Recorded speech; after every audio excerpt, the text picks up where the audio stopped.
नमस्ते एवरीबॉडी। अपेड़ा। अपेड़ा के बारे में आज हम बात करेंगे। आप सबको अपेड़ा क्या है ये पता है, and this is what I am going to ask mister Man Prakash Vijay ji, जो हमारे साथ हैं आज।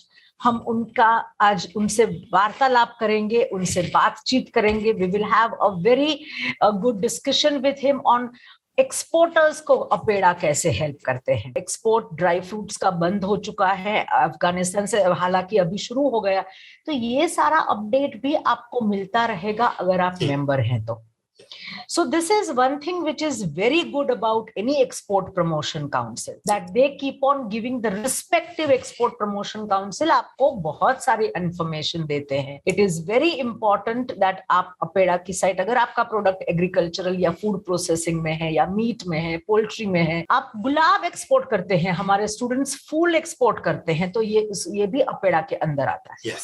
एंड यहाँ पे इंट्रोडक्शन में मैंने नहीं बोला, पर मैं यहाँ पे बोलना चाहती हूँ कि अपेड़ा रजिस्ट्रेशन, अगर आपकी प्रोडक्ट ये है तो APEDA registration is mandatory, otherwise custom से क्लियर नहीं हो सकता आपका प्रोडक्ट। सर, हम जानना चाहेंगे कि आप बायर लिस्ट देते हैं, जो कोई भी मेंबर्स होते हैं आपके, उनको बायर्स के लिए गाइड करते हैं? जी मैम, हम लोगों के जितने भी इंटरनेशनल इवेंट्स में पार्टिसिपेट किए हैं, उन सब के दौरान हमें कई दफा बायर्स की इंक्वायरीज मिलती है। हाँ जी वो हम जैसे ही ट्रेड इवेंट्स खत्म हो जाता है, हम अपने वेबसाइट पे ट्रेड इंक्वायरी सेक्शन में वो जो भी ट्रेड इंक्वायरी जनरेट हुई है उस ट्रेड इवेंट के दौरान, वो हम अपलोड कर देते हैं वेबसाइट पे for the benefit of our exporters, our members.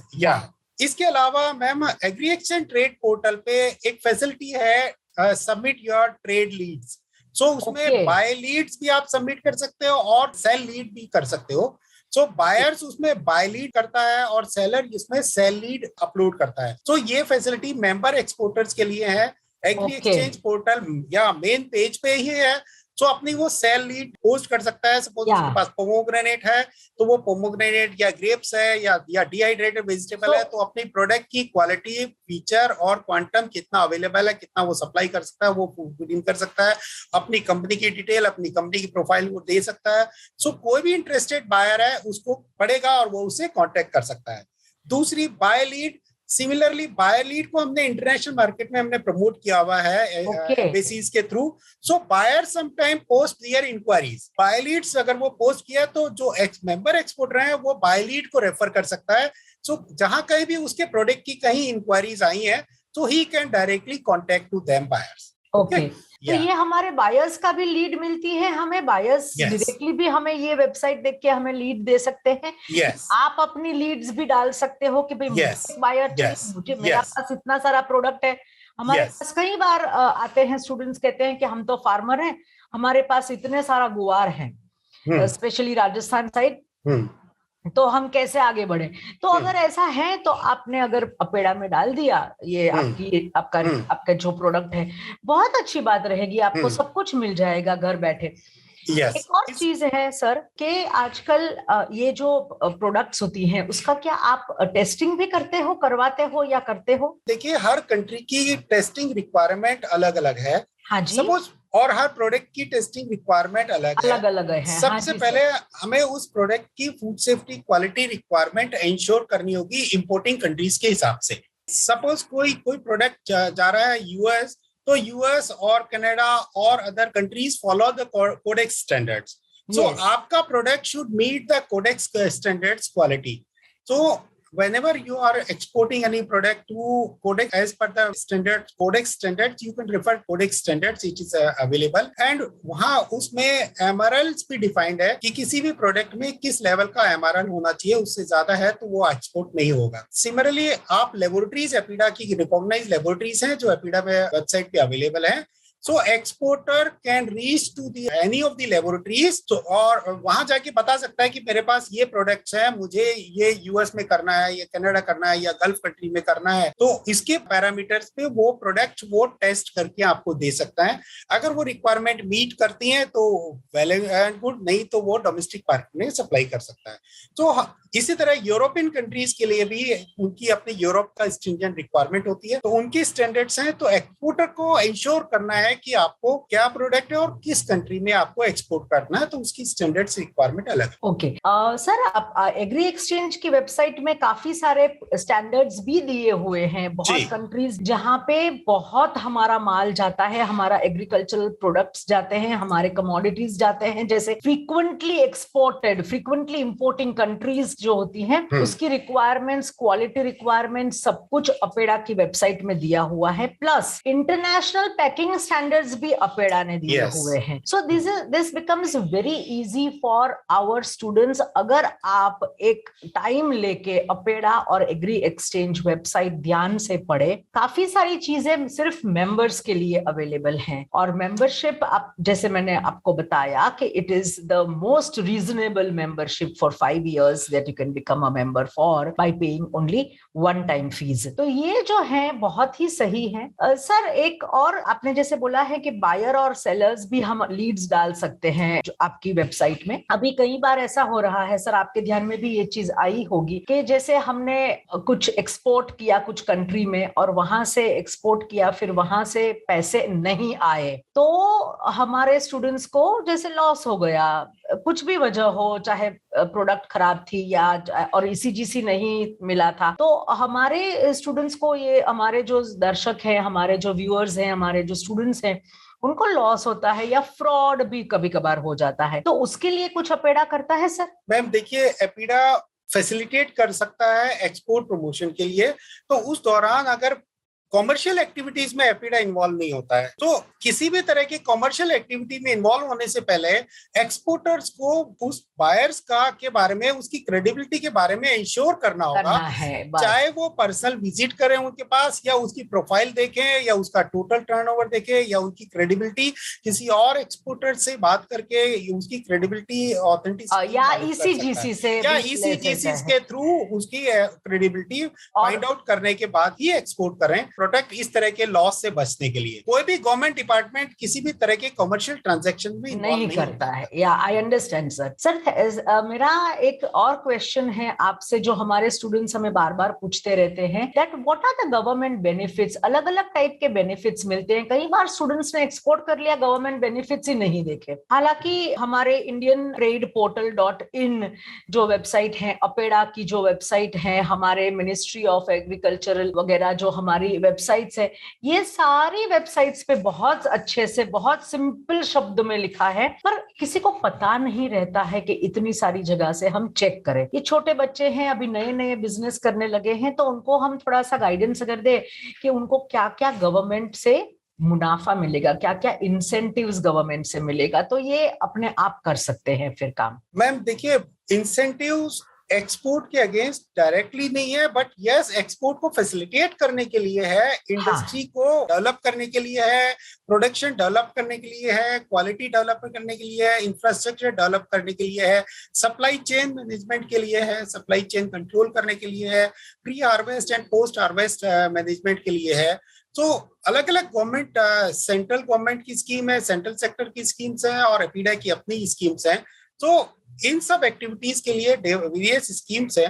अगर हम एपिडा की बात करें, तो एपिडा में अगर food processing industries already setup है, एंड वो प्रोडक्ट, उसमें कुछ क्वालिटी अपग्रेडेशन के लिए कुछ इंस्ट्रूमेंट की आवश्यकता है, तो वो इंस्ट्रूमेंट के लिए एपिडा में वो अप्लाई कर सकता है, सो दैट वो इक्विपमेंट्स, वो लेटेस्ट टेक्नोलॉजी अपने प्रोसेसिंग लाइन में सेटअप कर सके, और वो जब उसकी क्वालिटी प्रोड्यूस compete करने के लिए बन जाएगा, so he can become an exporter for that food product. So APEDA के में इंफ्रास्ट्रक्चर डेवलपमेंट की है, जो कैटर करता है रिक्वायरमेंट ऑफ हॉर्टिकल्चर प्रोडक्ट की, फ्रेश हॉर्टिकल्चर प्रोडक्ट में, जैसे pack house, Reifer container, supply chain management को लेके, फूड प्रोसेसिंग इंडस्ट्रीज के लिए, वैल्यू एडिशन प्रोडक्ट के लिए, अगर किसी प्रोसेसिंग इंडस्ट्रीज में कोई वैल्यू एडिशन के लिए कोई इक्विपमेंट इंफ्रास्ट्रक्चर चाहिए। इसी तरह क्वालिटी डेवलपमेंट की स्कीम्स है for implementation of food safety management requirement in their food processing unit, और लेबोरेटरी टेस्टिंग के लिए असिस्टेंस है, lab equipment, yes, lab equipment के लिए भी असिस्टेंस है। अगर कोई अपनी इन हाउस लैब लगा रहा है प्रोसेसिंग फैसिलिटीज के अंदर, तो उसके लिए भी असिस्टेंस है। लेबोरेटरीज जो हमारी एपिडा रिकॉग्नाइज लेबोरेटरीज है, वो अपने आप को स्ट्रेंथन करना है कि सपोज ईयू कोई नई इक्विपमेंट लेके आया है या नई एक गाइडलाइंस है जो ईयू की रिक्वायरमेंट को मीट आउट करने के लिए है। सपोज किसी लेबोरेटरीज के पास एचपीएलसी सिस्टम नहीं है जो लेटेस्ट प्रिसिशंस पर टेस्ट कर सके, तो लेबोरेटरीज के लिए वो हमारे पास असिस्टेंस भी अवेलेबल है। इसी तरह मार्केट प्रमोशंस का है, ट्रेड फेयर में इंटरनेशनल ट्रेड पार्टिसिपेशंस के लिए है, रिसर्च एंड डेवलपमेंट के लिए। तो ये तो हुई एपिडा की स्कीम। इसके अलावा डीजीएफटी की है, ट्रांसपोर्ट टीएमए है, ट्रांसपोर्ट एंड मार्केटिंग असिस्टेंस है। तो उसमें आपको इंटरनेशनल कंपोनेंट जो ट्रांसपोर्टेशन का लगता है उसका 50% तक उसके अंदर असिस्टेंस मिल जाती है। एंड रिसेंटली रोड टैप की duty, रेमिशन of duties and taxes on exportable product पे अभी रिसेंटली लॉन्च किया गवर्नमेंट में। बिकॉज आपका प्रोडक्ट एक्सपोर्ट आप कर सकते हैं but taxes and duty should not be exported. yes. तो उसको या वो टैक्सेस ड्यूटी ना लगाए या फिर उसको रेमिटेंस दे। तो उसके रेमिटेंस के लिए गवर्नमेंट ने ये स्कीम लेके आया है, सो दैट जो भी एक्सपोर्टर ने उस प्रोडक्ट को प्रोक्योर करने में, प्रोसेस करने में और एक्सपोर्ट करने में जो टैक्सेस ड्यूटीज लेवी हुई है वो उसको रीइंबर्स हो जाए।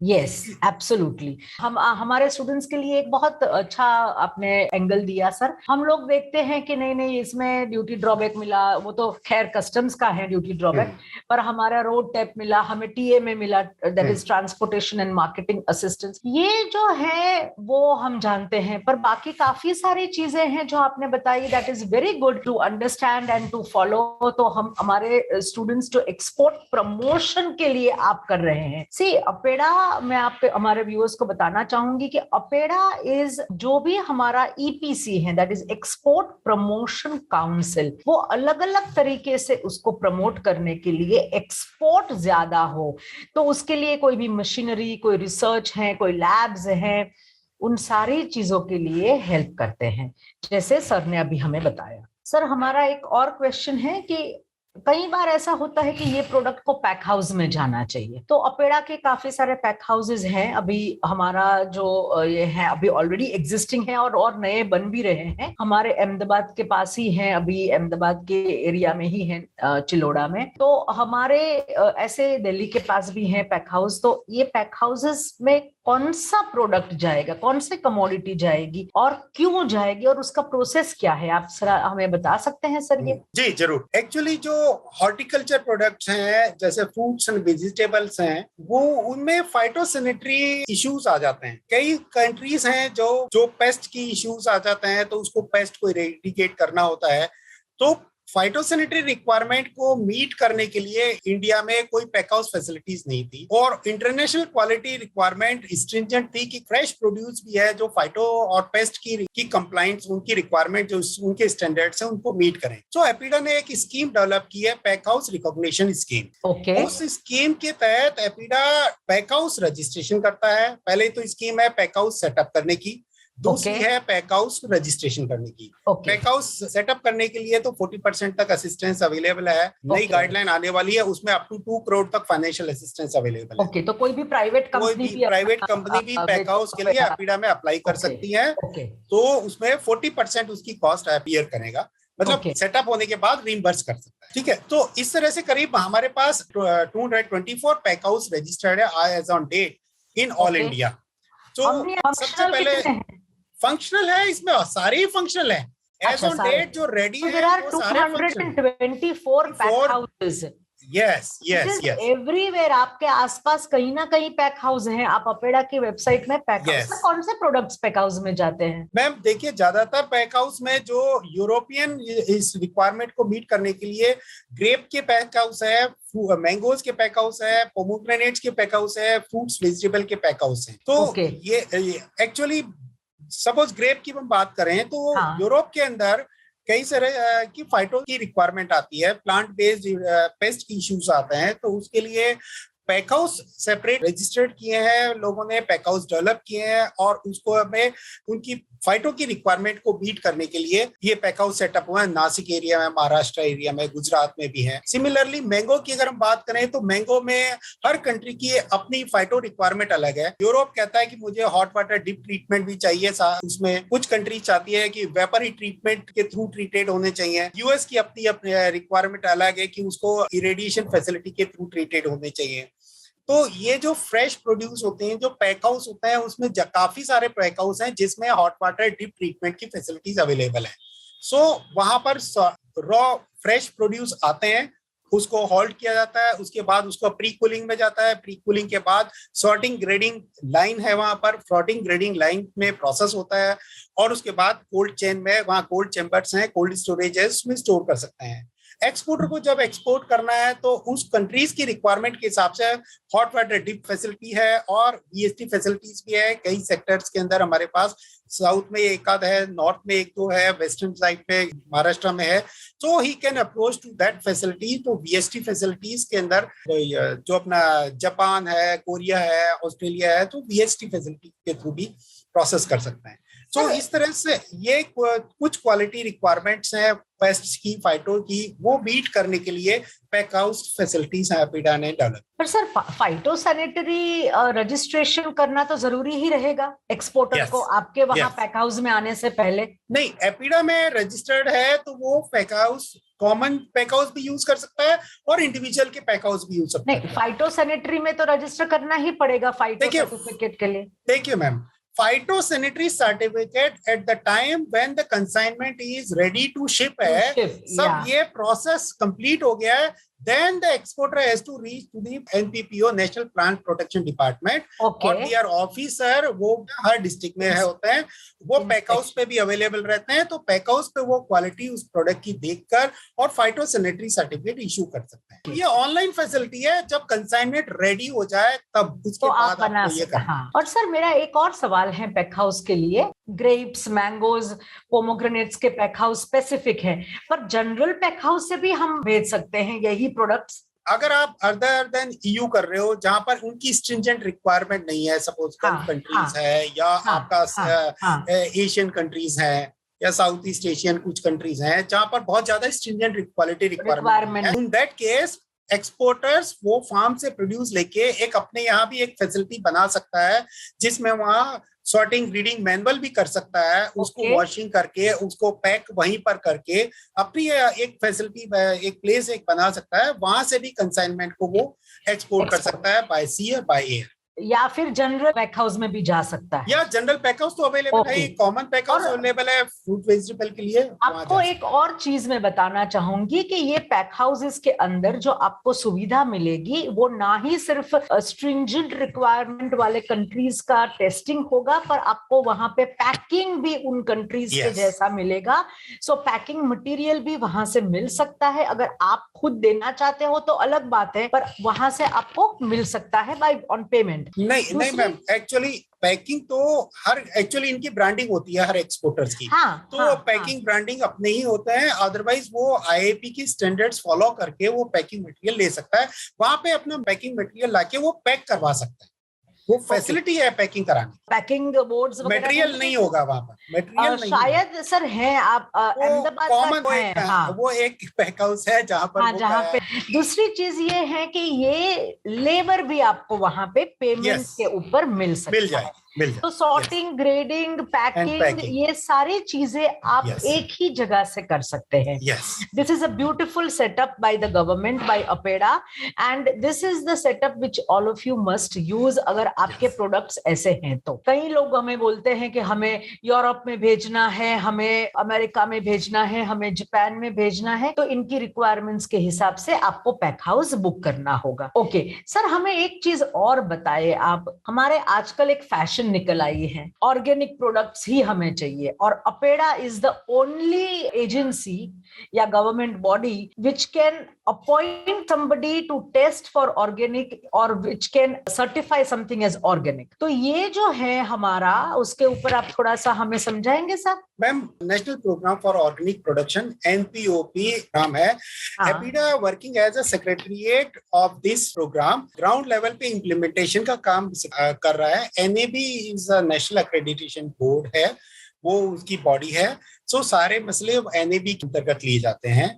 एपीडा एज अ सेक्रेटरिएट कर रहा है, एपीडा खुद नहीं कर रहा है, NAB करता है। एपीडा उसका सेक्रेटरिएट वर्क कर रहा है। नाउ NAB अपॉइंट करता है ये सर्टिफिकेशन बॉडीज को, और ये करीब 30 के आसपास सर्टिफिकेशन बॉडीज हैं ऑल इंडिया में। एपीडा वेबसाइट पे सारी डिटेल मिल जाएगी। तो ये सर्टिफिकेशन बॉडीज रजिस्टर करते हैं आगे ऑपरेटर्स को।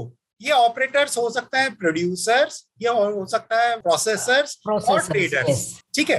अब नाउ प्रोड्यूसर्स में भी एक इंडिविजुअल फार्मर भी हो सकता है जिसके पास बहुत बड़ा लैंड एरिया है, या ग्रुप ऑफ फार्मर्स भी हो सकता है, जिसे ICD कहते हैं, इंटरनल कंट्रोल सिस्टम जो है। ICD ICS internal control system. एक ICS के अंदर मल्टीपल प्रोड्यूसर हो सकते हैं, छोटे छोटे फार्मर्स, 100, 150, 200 तक भी उसमें आप फार्मर का ग्रुप एक साथ, एक ज्योग्राफिकली एरिया में अगर वो है तो वो एक साथ ऑर्गेनिक प्रैक्टिस फॉलो कर सकते हैं। हाँ, और जैसे सिक्किम में हो रहा है। यस, जैसे कई जगह है, कई स्टेट में है। लक्षद्वीप जो हमारा यूनियन टेरिटरी है, लक्षद्वीप एंड हमारा सिक्किम, ये ऑर्गेनिक ही प्रोड्यूस है। यस, वहां तो प्रोड्यूस ही ऑर्गेनिक है। yes. तो मैं बात कर रहा हूँ अदर स्टेट्स की, जहाँ पर ICS, जहाँ स्मॉल फार्म ग्रुप है, जो ग्रुप एक साथ आके और एग्रीकल्चर प्रैक्टिस फॉलो कर रहा है। तो वो ग्रुप किसी एक सर्टिफिकेशन बॉडी के साथ लिंक होता है। वो सर्टिफिकेशन बॉडी उसकी मॉनिटरिंग में उसका प्रोडक्शन मॉनिटर करते हैं और उनको गाइडलाइंस देते हैं, और उनकी गाइडेंस में वो ऑर्गेनिक प्रैक्टिस फॉलो करते हैं, और राइट फ्रॉम फार्म प्रिपरेशन से लेके प्रोडक्शन एंड पोस्ट प्रोडक्शन। तो इस तरह से ये सर्टिफिकेशन बॉडीज हैं और ये ऑपरेटर्स हैं, जो उसके बाद जब प्रोड्यूस बन गया देन ये एक ट्रांजैक्शन सर्टिफिकेट इशू करते हैं सर्टिफिकेशन बॉडी कि ये प्रोडक्ट, ये क्वांटिटी, इतनी वैल्यू की, ये मेरे सर्टिफिकेशन के थ्रू मेरे अंडर में ये प्रोड्यूस हुआ है and it is certified organically. So then which organization, which body will issue this certificate? All the certification bodies, they are authorized to issue the transaction certificate. जो NAB है वो नहीं? नहीं मैम, NAB ने certification body को authorise किया हुआ है। सबसे पहले वो स्कोप सर्टिफिकेट इशू करते हैं कि हर ऑपरेटर का ये स्कोप है। सपोज उसमें इतना एरिया होगा, इतने फार्मर जुड़े हुए हैं, उतना, और ये प्रोडक्ट ये कर रहे हैं, ये सारा तो उसका स्कोप हो गया। फर्स्ट रजिस्ट्रेशन होता है beginning of the year, then पूरे साल में वो प्रैक्टिस फॉलो करेगा। और वो जब ऑर्गेनिक में हो गया, किसी क्रॉप में 1 साल लगता है, किसी क्रॉप में 3 साल लगता है कन्वर्जन होने में। So it depends. सो वो 3 साल बाद अगर वो प्रोडक्ट हो गया तो then we can marketed as a certified organic product. So with the transaction certificate. Transaction certificate sir merchant exporter को तो मिलना नहीं है, या उसको भी मिलेगा? मर्चेंट एक्सपोर्टर को भी मिल सकता है, बिकॉज सबसे पहले मैंने बताया ना, इसमें 3 तरह के ऑपरेटर रजिस्टर्ड हो सकते हैं, प्रोड्यूसर, प्रोसेसर एंड ट्रेडर। तो ट्रेडर होगा as a merchant exporter. Okay, what he can do, वो ट्रेडर्स जाएगा CB के पास कि भाई मुझे ये प्रोडक्ट चाहिए, ये मैं प्रोडक्ट है, मेरे पास इस कंट्री में इस चीज की रिक्वायरमेंट है। एंड वो उस प्रोड्यूसर्स के साथ लिंक कर सकता है, वो उस प्रोसेसर के साथ उसको लिंक करा सकता है, and he can source and he can repack their product in their processing facility. But उनका गोडाउन है या जो भी उनका पैकिंग एरिया है, वो जो सर्टिफिकेशन बॉडी है उसकी मॉनिटर में होगा कि वो कोई भी प्रोडक्ट लेके आया उसके सुपरविजन में, कि कहीं कोई मिक्सिंग नहीं हो, कहीं सेफ है, कोई और नॉन कन्वेंशनल या कन्वेंशनल प्रोडक्ट तो उसके गोडाउन में नहीं रखा हुआ है। वो नहीं होगा तभी उसको वो सर्टिफिकेट देगा। देन जब वो एक्सपोर्ट करेगा तब वो उस ट्रांजैक्शन सर्टिफिकेट देगा। सर तो क्या ये पैक हाउस में हो सकता है? नहीं, पैक हाउस में नहीं होगा इसके लिए, बिकॉज पैक हाउस में आपका ट्रेडिशनल एक्टिविटीज प्रोसेस हो रहा है। इसके लिए प्रोसेसिंग, इसके स्टैंडर्ड्स को फॉलो करना होता है। प्रोसेसिंग यूनिट एक सेपरेट लाइन प्रोसेसर को बनानी होगी ऑर्गेनिक के लिए। ओपेडा की वेबसाइट में ये दिया हुआ है, ये प्रोसीजर दिया हुआ है एनपीओपी का, वो पूरा गाइडलाइंस दिया हुआ है, पूरा स्टैंडर्ड दिया हुआ है। एनपीओपी के सेक्शन में आप जाएंगे तो ये सारी डिटेल आपको मिल जाएगी। Okay, so you have to follow the link of NPOP on the website of Apeda for any organic product. Yes. All right. Sir, हमारे यहाँ पे बहुत सारे हमारे स्टूडेंट्स हैं और हमारे एग्रीकल्चरल और हॉर्टिकल्चरल और पोल्ट्री वगैरह हमारे इंडिया में प्रोडक्ट्स भी बहुत है। तो आप हमारे स्टूडेंट्स को कोई राय देना चाहेंगे क्या? वो लोग व्हाट caution, क्या उनको ध्यान रखना है? What is it that they should in general while exporting anything which is under APEDA? Yes, ma'am. देखिए, हर बिजनेस में उसके प्रोस एंड कॉन्स होते हैं। हाँ जी। किसी भी, चाहे आप डोमेस्टिक मार्केट में करेंगे या इंटरनेशनल मार्केट में करेंगे, आप डोमेस्टिक मार्केट में भी करते हैं तो सबसे पहले आप यही देखते हैं कि आपके पास क्या प्रोडक्ट्स अवेलेबल हैं और आपको किसको सप्लाई करना है। जो मैं आपको जिसको मैं बायर जिसको मैं सप्लाई कर रहा हूँ वो रिलायबल है या नहीं है। तो सिमिलरली आप अगर एक्सपोर्ट में जा रहे हैं तो आपको पोटेंशियल प्रोडक्ट को आइडेंटिफाई करना होगा कि मेरे पास, मेरे स्टेट में, मेरी जगह या मैं जहां से कर सकता हूँ वो कौन से प्रोडक्ट्स अवेलेबल है, किसमें मेरा इंटरेस्ट है। अगर वो उसका इंटरेस्ट का है तो वो फिर उस इंटरेस्ट के हिसाब से वो प्रोडक्ट सोर्स करेगा ना। उसके पास प्रोडक्ट्स अवेलेबल है तो वो सब फिर मार्केट रिसर्च करेगा कि मार्केट कौन कौन से हैं जहां पर मैं ये प्रोडक्ट जा रहे हैं, किस रेट में जा रहे हैं। ये सब चीजें आपको APEDA website, APEDA agri exchange trade portal से मिल जाएगा। देन उस कंट्री की ये में बायर कौन कौन से हैं वो भी एपीडा के थ्रू मिल जाएगा या अपने ओन सोर्स के थ्रू मिल सकता है। बेस्ट पार्ट होता है फॉर द बिगनर्स के लिए कि अगर कोई अपना रिलेटिव्स या कोई फ्रेंड्स या कोई और जो विश्वास पात्र पर्सन है वो उस कंट्री में अगर है तो बेटर है अपना बिजनेस उससे स्टार्ट करे। वो यहाँ से बिजनेस वो प्रोडक्ट सप्लाई करें और वो वहां पर लोकली माल का ट्रेडिंग करें।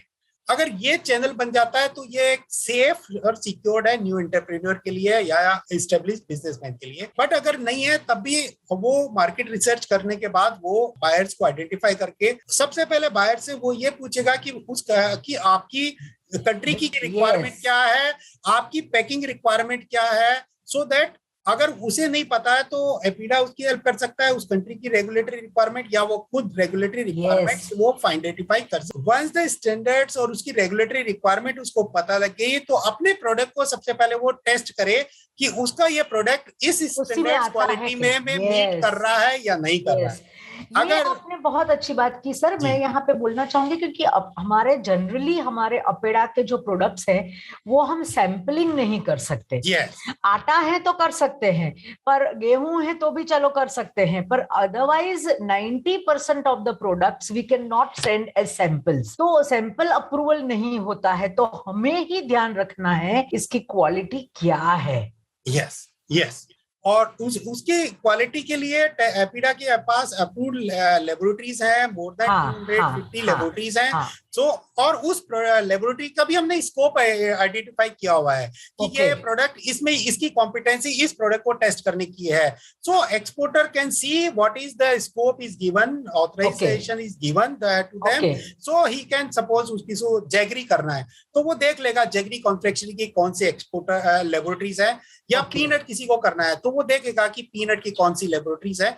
सो he can call them, he will take the samples and अगर वो उसको बताएगा कि मुझे यूरोप में करना है तो यूरोप की स्टैंडर्ड्स लेबोरेटरीज को सबको पता है, यूएस की स्टैंडर्ड्स क्या है सबको पता है। सर यहाँ पे अगर हम टेस्टिंग की और लेबोरेटरीज की बात कर रहे हैं to check the quality of the produce, तो how is the NABL accredited labs? हम लोगों के पास जो अभी एपीडा ने ऑथराइज किया वो ये कंपलसरी रिक्वायरमेंट है कि वो NABL अप्रूव्ड हो ही। अगर NABL अप्रूव्ड लैब हम ऑथराइज करते ही नहीं है में ही नहीं आएगा। ओके ओके ओके ओके चाहे वो एपीडा हो, एक्सपोर्ट इंस्पेक्शन काउंसिल हो और इवन FSSAI भी हो। FSSAI सिर्फ ये है कि वो डोमेस्टिक उसके स्टैंडर्ड को मीट करता है, वो सारी लेबोरेटरीज उनके पास होगी। बट एपीडा हम लोग उनको बताते हैं कि ये इंटरनेशनल कोडेक्स स्टैंडर्ड की रिक्वायरमेंट है, यूरोप की ये रिक्वायरमेंट है, तो उसकी कॉम्पिटेंसी को देख के ही NABL उसको रिकॉग्निशन देता है।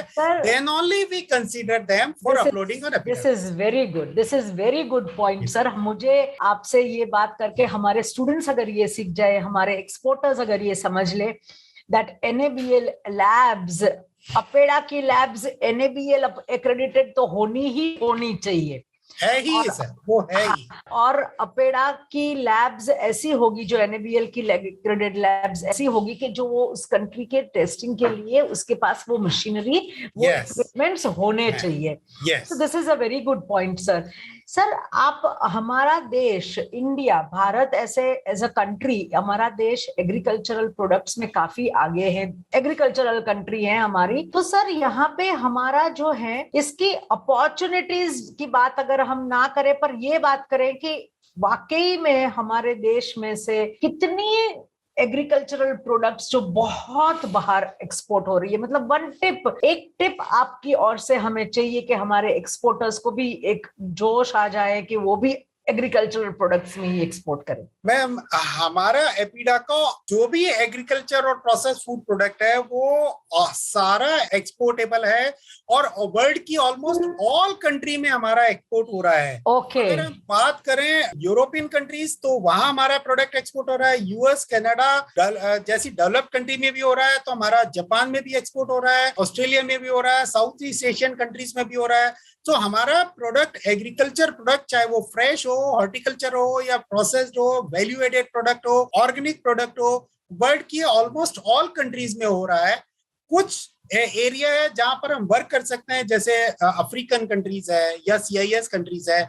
ये मार्केट है जहां पर वो अभी और स्कोप है इंडिया के एक्सपोर्ट का। सिर्फ वहां पर थोड़ा सा अफ्रीकन कंट्रीज, उनकी ट्रेड एग्रीमेंट है अफ्रीकन कंट्रीज के साथ और यूरोपियन कंट्रीज के साथ, तो वहां पर उनको टैरिफ में बेनिफिट मिल जाता है, ड्यूटी वहां पर कम है, इसलिए इंडिया के प्रोडक्ट कॉम्पिटिटिव कम है।